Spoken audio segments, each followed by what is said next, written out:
Looking back, I mean, did you see anything suspicious in the days leading up to her abduction? Did you notice anything? Have you been racking your brains to try to think whether people might have been watching? We didn't. If we did, we wouldn't tell you because it may be important information, but we didn't, you know. It was such a relaxing holiday, and in fact, as a family unit, up until that night, and with the friends we were here, certainly for us, it was as good a holiday as we have had with the children, up until that point. You have to keep believing that Madeleine is still going to be found alive and well. Absolutely, and Do you ever, though, allow yourself to drift towards negative thoughts? I think in the early days we did, and I think that's inevitable. I think any parent who's been through this does that, certainly in the first few days. We don't now. We're actually a lot stronger, a lot more hopeful now, and we have to be hopeful. It's what keeps us going and keeps us focused. And what about Sean and Amelie? What have you said to them about their big sister? They're really good. I mean, they're at an age really where they're still quite young, and I guess it hasn't had the same impact on them as if they were a little bit older. They do talk about Madeleine, they pick up things and say Madeleine's, you know, and that's fine, but they're really good. I think that's, you know, something that many people have said to us, that this is a parent's worst nightmare, and it is. It truly is, and it's as bad as you can possibly imagine. But, you know, if all three of the children had been taken, it could have been even worse than your worst nightmare. And we've got to be strong for them. You know, they're here. They do bring you back to earth. And we cannot, you know, grieve. One, we did grieve, of course we grieve, but ultimately we need to be in control so that we can influence and help in any way possible. Not just Sean and Amelie, but the investigation.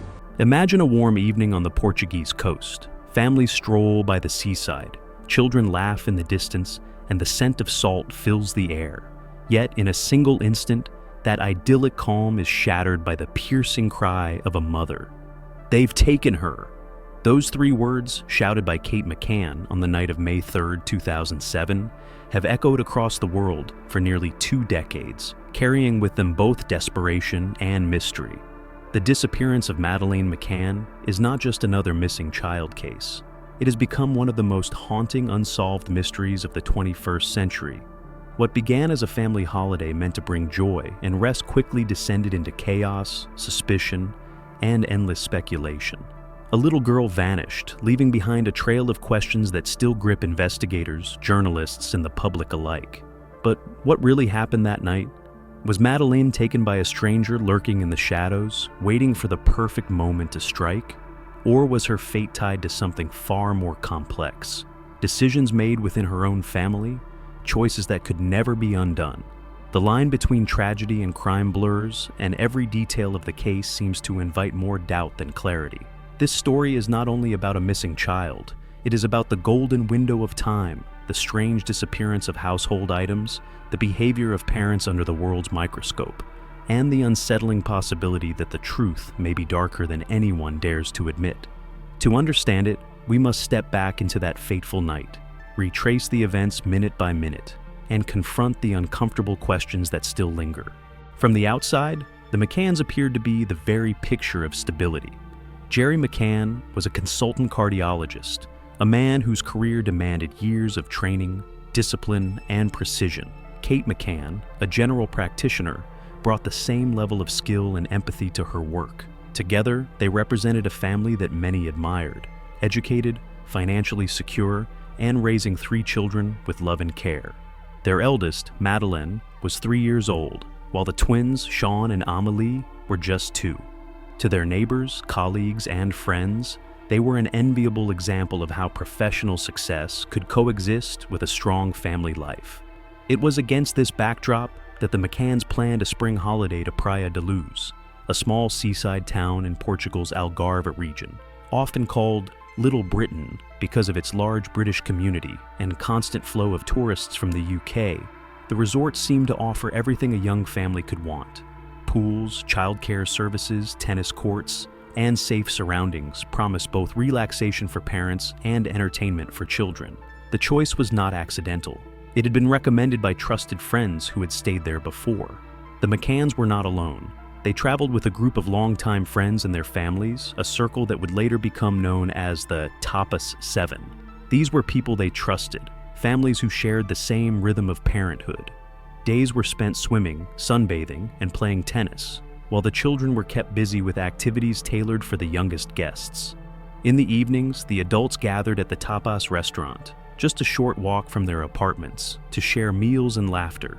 It was during these nightly dinners that a routine developed. The children were put to bed in the apartments while their parents went to dine. To reassure themselves, the adults created a rotation system of checks. Every so often, one parent would leave the restaurant to peek in on the children before returning to the table. It was intended to be a compromise between freedom and responsibility, but it came with one troubling detail. The apartment doors were left unlocked, a decision meant to make it easier for parents to slip in quietly without disturbing the sleeping children. At the time, it seemed harmless. After all, the resort felt safe, familiar, even welcoming. But that one choice, to leave their children unattended in an unlocked apartment, would become the most scrutinized and criticized decision of their lives. It was a decision that transformed an ordinary holiday into a nightmare that still endures. The evening of May 3rd began like so many others on the McCann's holiday. The children had been tucked into their beds, and Jerry headed off for a game of tennis while Kate stayed behind in the apartment. At around 6:40 p.m., David Payne, a close family friend, and one of the Tapas 7, reported seeing Madeleine alive in the apartment, playing in the living room. It was the last independent sighting of the little girl. By 7 p.m., Jerry was on the tennis court, his presence confirmed by other friends. An hour later, the group began to gather at the Tapas restaurant for their usual dinner. Before leaving, Kate checked on the children. All three, Madeleine, Sean, and Amelie, were safely asleep. This reassurance gave the McCanns the confidence to join their friends just a short walk away. From that point on, their routine of periodic checks began. Parents would excuse themselves from the table, slip into the night, and return minutes later, reporting that everything was fine. But sometime between that last sighting at 6:40 p.m. and the discovery shortly after 10 p.m., Madeleine McCann vanished. This 90-minute interval became known as the golden window of time, the period in which something irreversible must have occurred. Too brief, some argue, for a body to be hidden, transported, and a cover story established. Yet long enough, others insist, for panic-driven decisions to be made. When Kate went to check on the children that night, what she found, or rather, what she didn't find, would change everything. The twins were safe in their beds, but Madeleine was gone. The open window, the curtains swaying, and the absence of her daughter sent Kate into a frenzy. Her cry, "They've taken her," would become forever tied to this case, both as a declaration of abduction and as the starting point of countless theories. The reactions that followed were chaotic. Friends scattered across the resort, shouting her name, while the police were called far later than many critics felt was reasonable. The apartment was not sealed off immediately, allowing people to move freely through the space, disturbing what could have been crucial evidence. And hanging over it all was that haunting question: what had really happened during those 90 minutes? Some insist that the golden window proves Madeleine was abducted by an intruder, a stranger who slipped in unnoticed and vanished into the night. Others believe it was the moment when a terrible accident occurred, and desperate parents, fearing consequences too heavy to face, made choices that cannot be undone. As the investigation deepened, attention turned not only to the timeline, but also to three objects that seemed to vanish in the aftermath: a refrigerator, Jerry McCann's tennis bag, and Madeleine herself. At first glance, a household appliance and a sports bag might appear insignificant, but in the context of a missing child, they took on a far more sinister weight. Reports suggested that Jerry himself arranged for the refrigerator in their apartment to be removed not long after Madeleine disappeared. For investigators and skeptics, this raised a chilling possibility. As doctors, both Jerry and Kate understood the processes of decomposition. They knew that time was their enemy, that a body deteriorates quickly, and that forensic tests could reveal devastating truths. A fridge, cold and sealed, could delay that process, buying them time. It was not just about hiding. It was about preservation, control, and keeping the unbearable at bay until another plan could be made. Then there was the tennis bag. Jerry was known to carry it regularly to the courts, and on the night in question, witnesses saw him with it once again. Large enough to hold a child of Madeleine's size, it became central to theories that the bag had been used to discreetly remove her body from the apartment. What might have looked like a father carrying his sports gear could have masked something far darker. Its unexplained disappearance only fueled suspicions. The possibility of a hidden location added another layer. Praia da Luz was a resort town filled with holiday homes, many of them vacant. The McCanns, well-traveled and socially connected, may have known of places where a body could be hidden temporarily until the chaos of the first hours passed. A spare house, a locked storage space, ordinary and unremarkable, yet capable of holding a devastating secret. Taken together, these missing items created a disturbing narrative. The fridge as a place of preservation, the tennis bag as a means of transport, and Madeleine herself, the center of every theory, gone without a trace. Were these coincidences born from panic and grief, or were they deliberate choices in a calculated cover-up? Theories surrounding the missing objects have never been proven, but they remain etched into the fabric of this case, pieces of a puzzle that refuses to fit together cleanly, and they lead inevitably into the two most extreme explanations for what might have happened that night. Among the many interpretations of Madeleine McCann's disappearance, two theories stand out as the most extreme and polarizing. Each paints a radically different picture of that night in Praia da Luz, and each has fueled years of debate, suspicion, and outrage. The first theory suggests a tragic accident. According to this version, Madeleine may have suffered a fall, suffocation, or some other sudden fatal mishap inside the apartment. Faced with the unbearable reality of their child's death, Jerry and Kate, both doctors, both acutely aware of the finality of death, may have realized instantly that there was nothing they could do. What they did next, proponents of this theory argue, was not guided by logic but by fear. Fear of losing their remaining children, fear of criminal charges, fear of disgrace. The fridge, the tennis bag, and even a possible vacant property nearby take on new meaning here, as tools of a desperate attempt to hide the body until they could decide on their next step. Supporters of this theory point to Kate's haunting first words, "They've taken her," as less of a discovery than a declaration, a way to direct suspicion outward before anyone could look inward. The second theory takes a darker and more sinister turn. The idea that Madeleine's disappearance was tied to abuse or trafficking. Some claim that she, and perhaps the other children, were sedated, a way to keep them quiet and unconscious while the adults dined, or while something far worse occurred. Books on child trafficking found in the McCann's possession have been cited by critics as suspicious, though defenders argue they were part of their broader awareness campaign.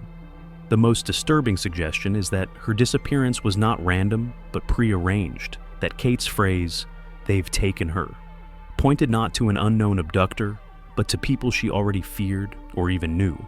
Both theories are riddled with holes. The accidental death scenario struggles to explain the absence of forensic certainty, while the trafficking theory collapses under the weight of its implausibility. A well-off medical family with no financial needs suddenly complicit in something so monstrous? Yet both theories persist because neither can be completely disproven. They live in the gaps of the case, the unsealed crime scene, the missing items, the delayed police response, and the inconsistencies in the parents' statements. In the end, these two extremes represent more than theories. They embody the public's struggle to reconcile how a child could vanish from a locked or unlocked apartment in a quiet seaside town, while her parents were just a few steps away. For some, it was an accident wrapped in panic. For others, it was part of a crime too dark to imagine. But both remain shadows over the truth, a truth still hidden to this day. In the aftermath of Madeleine's disappearance, the McCanns were thrust into the global spotlight. Their faces filled television screens, their words dissected in endless interviews, their every expression scrutinized as if each smile, pause, or sigh might reveal the truth. But instead of bringing clarity, these appearances only deepened the divide. Jerry McCann, in particular, drew suspicion. Observers pointed to moments in interviews where he seemed to smile at inappropriate times, a subtle expression psychologists sometimes call duping delight. To critics, this hinted at hidden knowledge, even a perverse sense of satisfaction in deceiving the world.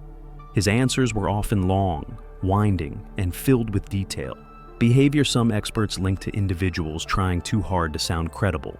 By contrast, Kate's responses were shorter, sharper, more direct. Her grief appeared raw, unfiltered, as if she were speaking not to an audience, but from the wound in her heart. This contrast sparked an unsettling theory. What if one parent knew more than the other? In cases of partnership crimes, it is not uncommon for one partner to lead and the other to follow, either out of fear, loyalty, or ignorance. If Jerry had been more deeply involved in covering up an accident or hiding the truth, his behavior might naturally be more cautious, more rehearsed. If Kate had been left in the dark or had only partial knowledge, her pain might have been genuine and untempered by guilt. Yet others argue that such interpretations are unfair. Nervous laughter, evasive phrasing, and awkward pauses can all be symptoms of shock and trauma. Facing the press day after day while enduring unimaginable grief could cause anyone to behave in ways that appear strange under the harsh lens of public judgment. Still, when placed side by side, Jerry's composure against Kate's anguish, the imbalance became a breeding ground for suspicion. What is undeniable is that their interviews shaped public opinion as much as any police report or forensic test. To some, the McCanns appeared as desperate parents, clinging to hope and pleading for their child's safe return. To others, they seemed like actors in a carefully rehearsed performance, one hiding guilt, the other drowning in grief. The truth, like so much in this case, remains suspended between those two possibilities. Years after Madeleine's disappearance, the case took a new turn with the emergence of a chilling figure, Christian Brückner, a convicted sex offender and serial rapist with a disturbing past. German authorities identified him as a prime suspect, noting his history of violence against children and women, and his known presence in the Algarve region around the time Madeleine vanished. He was not a shadowy theory or a speculative invention. He was a man with a documented record of predation. Satellite data, phone records, and eyewitness reports placed Brückner near Praia da Luz in May 2007. A derelict house, a nearby mobile phone tower, and his known movements in the area seemed to align with the possibility that he could have been involved. His criminal profile made the theory of abduction horrifyingly plausible. For investigators, it offered a chance to redirect the case away from the cloud of suspicion that had long hovered over the McCanns. Yet, even with Brückner's name in the headlines, the questions about the parents never disappeared. Why had they been so quick to declare abduction? Why had they delayed contacting authorities? Why had they left 3 small children unattended in an unlocked apartment in the first place? For some, Brückner's presence only deepened the mystery. If he was truly responsible, why did the McCanns behave in such unusual ways? For others, his criminal record was enough proof. Madeleine had fallen victim to a predator lurking just beyond the walls of their holiday flat. The case, by now, had grown into something larger than the search for a missing child. It became a mirror for society's deepest anxieties: parental responsibility, trust in authority, the fragility of innocence. Some defended the McCanns fiercely, insisting that they were victims twice over, first of tragedy, then of suspicion. Others could not forgive their choices, convinced that negligence or worse tied them directly to their daughter's fate. And still, one phrase lingered, unresolved: "They've taken her." Who were they? A stranger like Brückner? Or was it something more complex, something tied to the very people who cried those words into the night? The answer remains locked in silence, and perhaps will never be known. The disappearance of Madeleine McCann remains one of the most divisive mysteries of our time. For every new lead, another doubt arises. For every suspect identified, another theory emerges. And as the years pass, the divide only grows sharper, between those who believe in the parents' innocence and those who remain convinced that the truth lies closer to home.